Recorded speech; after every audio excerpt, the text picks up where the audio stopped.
Elle s'appelle Pauliane Racine.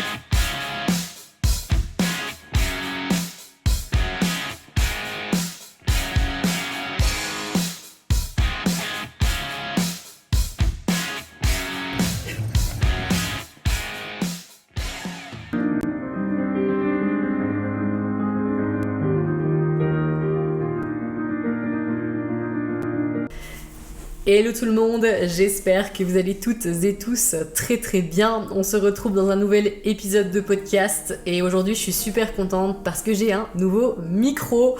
Donc voilà, ça commence à se professionnaliser un petit peu par ici. Je suis contente de pouvoir vous offrir un son de qualité. Je sais que vous êtes nombreux et nombreuses à m'écrire et à me dire que vous m'écoutez en courant. Donc je suis super contente que vous le fassiez comme ça. C'est d'ailleurs pour ça que j'aime beaucoup mettre un petit peu de musique dans mes podcasts, c'est pour pouvoir vous permettre de les écouter en faisant du sport. Moi je sais que c'est quelque chose qui me motive énormément sur mes sorties, donc en tout cas ça fait toujours plaisir d'avoir vos retours. Et aujourd'hui on va parler d'un sujet super important qui est très certainement, je dirais même, le cœur de ma vie, et j'ai nommé « Vouloir tout faire en même temps t'empêche de réussir quoi que ce soit ». Et je vous avoue que j'ai un petit sourire en coin quand je vous dis le titre de la vidéo parce que c'est vraiment toute ma vie. Si vous me suivez depuis un moment sur les réseaux sociaux, je pense que vous m'avez vu évoluer et graviter dans plein de milieux et de domaines différents, que ce soit la moto, le bodybuilding, la course à pied, le trail, le triathlon, le piano, le dessin, enfin bref, beaucoup de choses. Donc on va parler de tout ça aujourd'hui. Et la question qui revient souvent, c'est comment tu fais pour faire tout ça? Alors ce qu'il faut savoir, c'est que déjà c'est sur beaucoup d'années, c'est sur beaucoup de temps. Et moi aussi, au tout début, je galérais vraiment à réussir et à atteindre mes objectifs parce que je sais pas si c'est un trait de caractère personnel, mais je suis comme ça, je suis quelqu'un de très polyvalente et ça me fait trop plaisir de pouvoir vivre en fait. Et je suis un peu une touche à tout. Ça veut dire que tu me donnes un truc à faire, je vais avoir cette facilité et cette capacité à m'obséder pour le truc et à essayer de le voir sous tous les angles, le faire, le refaire encore et encore. J'avais parlé une fois d'une anecdote, mais quand j'étais enfant, je rêvais de faire du cirque et mes parents m'avaient offert un monocycle. Et je me souviens en avoir tellement fait que j'avais tellement de bleu sur les genoux à force de tomber que je devais en faire avec des jambières de foot. Donc voilà, je dirais que c'est un trait de caractère qui me suit depuis très très jeune et qui a pu me faire défaut quand je le maîtrisais pas.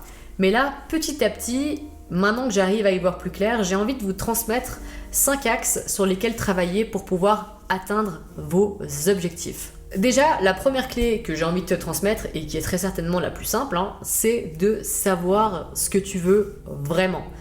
Parce qu'un manque de clarté sur ton objectif, ça va t'empêcher de pouvoir mettre des actions en place pour pouvoir l'atteindre.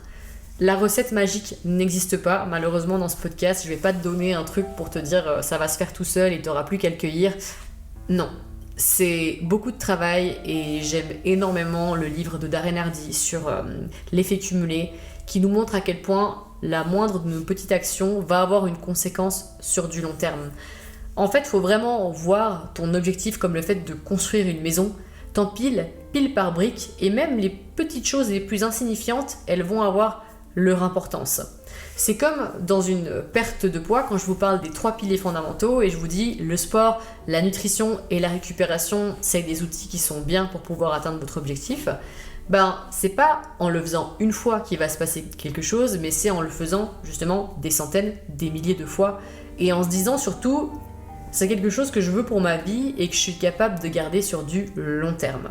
Quand tu sais pas vraiment ce que tu veux, tu pourras pas être concentré ce sur quoi tu dois travailler. Et ça va engendrer quoi? Ça va engendrer un manque de qualité justement sur les actions pour atteindre ton objectif. Donc voilà, une fois que tu sais ce que tu veux, que tu as décidé là où tu avais envie d'aller, on va prendre, la perte de poids. Voilà, tu veux perdre du poids, je vais prendre le thème le plus simple et c'est aussi celui qui intéresse le plus de gens. Donc t'aimerais perdre du poids, ça c'est l'objectif final. Ensuite de ça, il va falloir faire ce qu'on appelle un plan.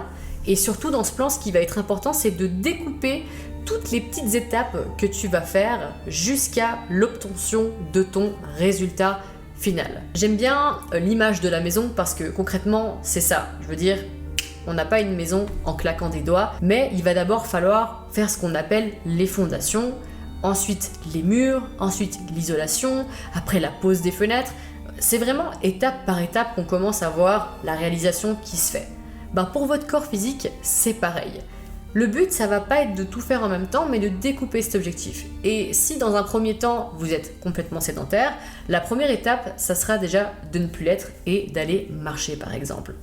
Une fois que cet objectif-là, il sera atteint, vous allez penser à votre hydratation. Une fois que cet objectif-là, il sera atteint, l'alimentation, ainsi de suite. Et toutes ces petites actions mises bout à bout, ça va commencer à vous donner un résultat. Mais encore une fois, je reviens vraiment et j'insiste vraiment sur cette étape d'action, de petites actions cumulées jusqu'à l'atteinte de votre résultat. Le truc qui risque de vous arriver si vous faites pas ça, c'est que vous risquez d'être dans une espèce de fatigue mentale, un espèce de gros brouhaha.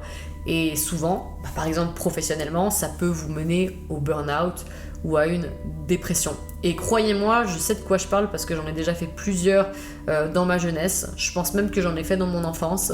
Et une fois qu'on est vraiment au fond du trou, on a ce qu'on appelle une dette à payer. Vraiment comprendre que votre énergie, elle n'est pas illimitée.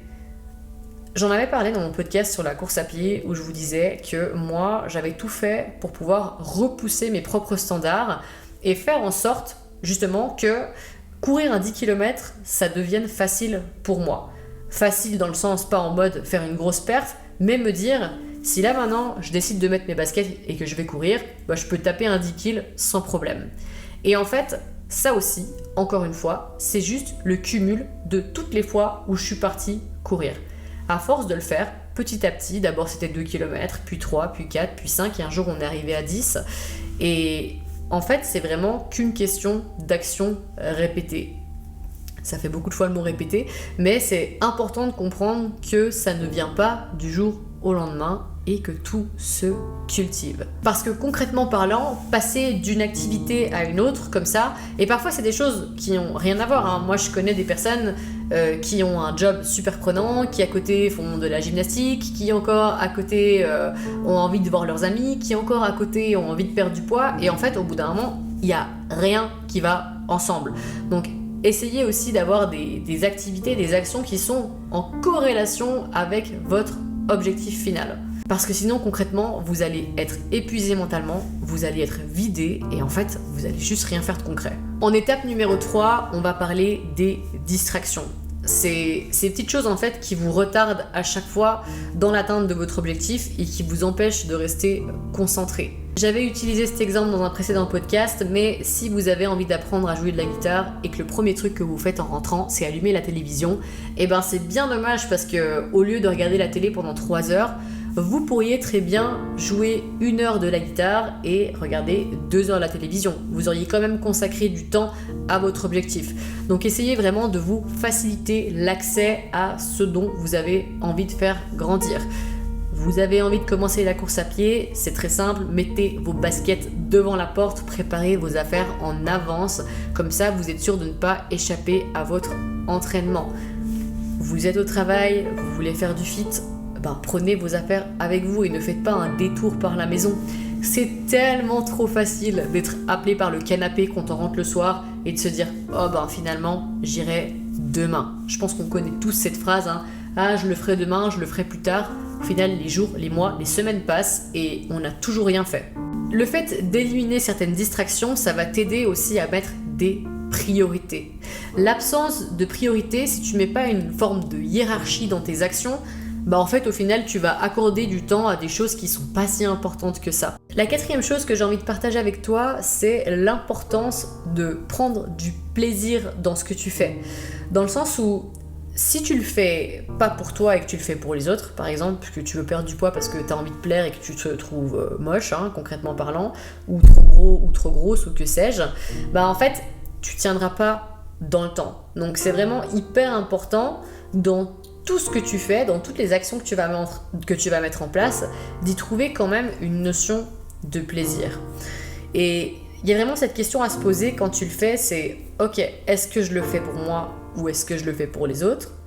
Est-ce que je le fais parce que je m'aime ou est-ce que je le fais parce que je me déteste?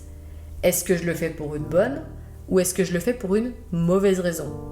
Si aux 3 réponses c'est négatif, eh ben c'est peut-être que c'est pas la chose sur laquelle il faut travailler là, présentement, tout de suite, et qu'il y a peut-être des choses à régler juste avant. Essayez vraiment de structurer votre travail, vos actions autour de ça. Et surtout, pour quelles raisons vous faites tout ce que vous faites là maintenant. C'est important, je pense, d'avoir du sens dans ce qu'on fait. C'est vrai que moi, depuis toujours, je me rends compte que si j'arrive pas à donner du sens à ce que je fais, bah en fait, au bout d'un moment, ça finit par se péter la gueule parce que c'est pas profondément quelque chose qui m'anime et quelque chose que je veux et surtout quelque chose qui me fait plaisir. Parce que je t'assure que si t'aimes pas ce que tu fais, si tu comprends pas pourquoi tu le fais, bah en fait t'auras une progression qui sera lente et voire quasiment nulle parce que t'arriveras pas à mettre de l'énergie dans ce que tu fais de manière constante. Tu vas te décourager en fait et tu vas sans arrêt être en train de te poser des questions sur pourquoi je le fais, est-ce que c'est vraiment utile, est-ce que ça me mène vraiment à quelque chose. Donc la conviction, l'amour que tu as pour ton projet ou l'objectif que tu veux atteindre, c'est essentiel. Parce que je vais pas te mentir, concrètement, quand tu veux atteindre l'excellence dans un domaine, quand tu veux performer dans un sport, quand tu attends un certain résultat de ce que tu es en train de faire, bah en fait, oui, il va falloir travailler beaucoup, certes, mais si tu travailles beaucoup et qu'en plus tu as l'impression de ne pas avoir de résultat, est-ce qu'au final, ça vaut vraiment la peine? C'est comme le nombre de sportifs que je rencontre qui n'ont pas le corps qu'ils méritent.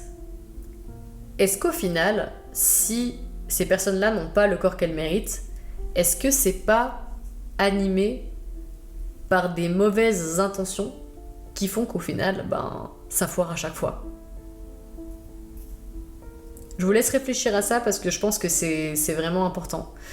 Comme je vous l'ai dit, si vous faites un régime parce que vous vous détestez, ça tiendra déjà de 1, jamais dans le temps. Et ensuite de ça, vous risquez d'avoir ce qu'on appelle le retour de manivelle parce que vous ne serez pas capable de tenir tout l'écosystème que vous avez mis en place pour pouvoir avoir le corps que vous avez dans l'instant T. Il y a un exemple super concret en business, mais souvent il y a des parents qui transmettent leur entreprise à leurs enfants. Et il y a quand même, je pense, 9 chances sur 10 pour que tout se casse la figure. Parce qu'en fait, les enfants, ils n'ont aucune idée de toutes les petites briques qu'il a fallu poser, de tous les efforts qu'il a fallu faire pour avoir ce résultat. Et donc, en fait, ils savent pas comment l'entretenir. Je pense que demain, on me donne un garage. Je suis incapable de pouvoir gérer un garage parce que j'ai aucune idée de comment on fait et surtout, j'ai pas travaillé pour pouvoir mettre des actions concrètes en place, comprendre comment ça fonctionne, comprendre tous les rouages et tout ce qui a été mis en place pour pouvoir faire en sorte que ça fonctionne et que ça coule pas. Je pense que s'il y a 10 ans, on m'avait donné l'entreprise que j'ai aujourd'hui, je pense que concrètement parlant, je l'aurais fait couler. J'aurais été incapable de garder tout ce qui avait été construit, tout ce qui a été mis en place, parce que déjà, de 1, il y aurait un manque de connaissances, de 2, ça serait pas moi qui l'aurais fait, de 3, je saurais pas parfaitement comment ça fonctionne, et de 4, parfois en fait, quand tu reçois tout sur un plateau et que c'est trop simple, au final, tu sais pas t'en occuper, et puis tu finis par faire couler le truc. Et on va terminer par le dernier conseil que j'ai envie de partager avec toi, mais c'est le fait de faire un point sur tes résultats, de traquer tes résultats. C'est comme la course à pied, c'est toujours cool d'avoir une montre qui nous permet de voir combien de kilomètres on fait, la vitesse à laquelle on va. C'est pareil pour les objectifs entrepreneuriales, physiques. On se pèse de temps en temps pour savoir si on va dans la bonne direction. On fait le point sur ses finances pour voir si notre entreprise tourne bien. On fait le point avec ses employés pour voir si tout le monde est heureux dans son entreprise. En fait, faire un bilan, faire le point sur ce qui a été accompli, ce qui reste à faire et surtout sur tout ce qui s'est passé, que ça soit bien ou pas bien, ça vous permet en fait d'ajuster votre trajectoire et de corriger le tir si besoin. Souvent, on se rend pas compte, moi je suis assez des fois dans ce truc-là de me dire « ouais, j'évolue pas, ça progresse pas ».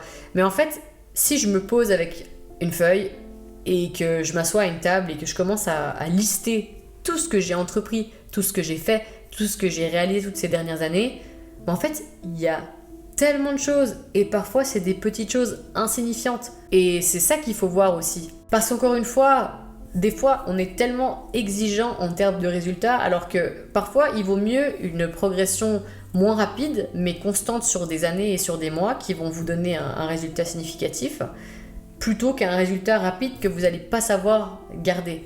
Si vous perdez 1 kg par mois, ça fait 12 kg par année. Si vous perdez 2 kg par mois, ça fait 24 kg par année. C'est pas à négliger et je pense qu'il faut essayer de voir ce que l'on entreprend toujours sur du long terme.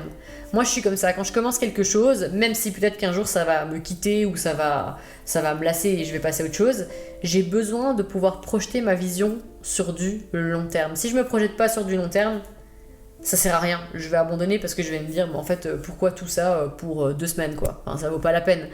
C'est vrai que le fait de se projeter, ça permet aussi de pouvoir tenir ses engagements et surtout n'oubliez pas une chose, de tenir les engagements envers vous-même.